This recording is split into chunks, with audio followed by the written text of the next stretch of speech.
Hart Island is a precious bit of real estate in the Bronx, and it faces an uncertain future.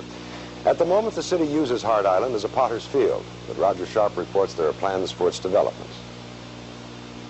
Hart Island, a mile-long piece of neglected real estate, purchased for $75,000 in 1868 by the city of New York. 120 acres of sand and green stretching over the end of Long Island Sound, near where the East River begins. Its neighbor, the boating-busy City Island, is thriving, now in peak summer season.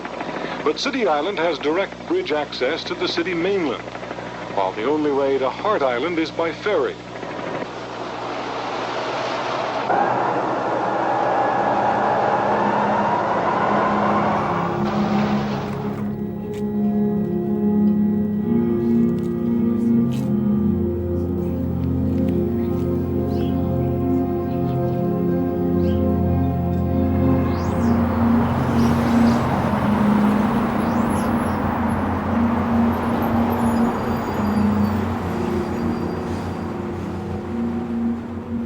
I'm Melinda Hunt. I'm the director of the Hart Island Project, which is a nonprofit organization which advocates on behalf of families and their right to visit the graves on Hart Island.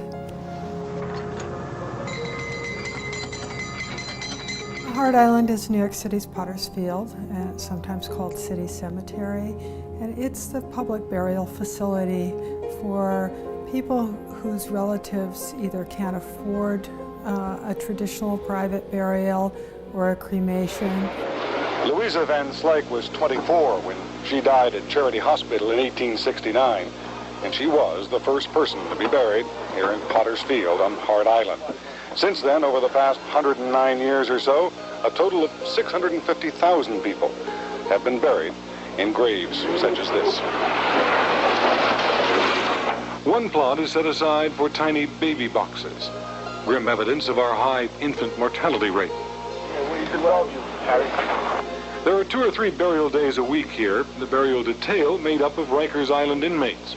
Prisoners serving less than a year volunteer and earn 35 cents an hour.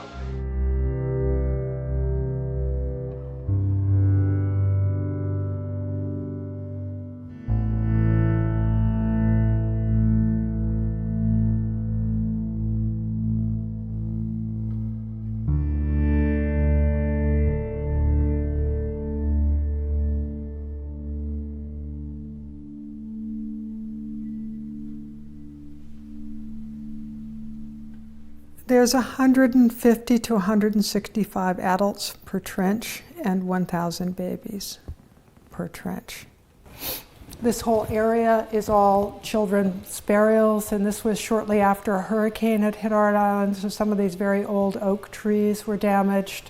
And in the background, there's the smokestack from when there was a boys' workhouse on Hart Island. And these are writings by inmates. Do you want me to read it? It's by Derek Sutton, and he wrote, "When approaching Hart Island, you get, well, I got a feeling of being cold. Not a temperature cold, but an inner cold, like someone on the island or something was calling or asking me something. But to sit back and think of the bodies that I'd be burying was nothing compared to thinking of myself as a Hart Island resident.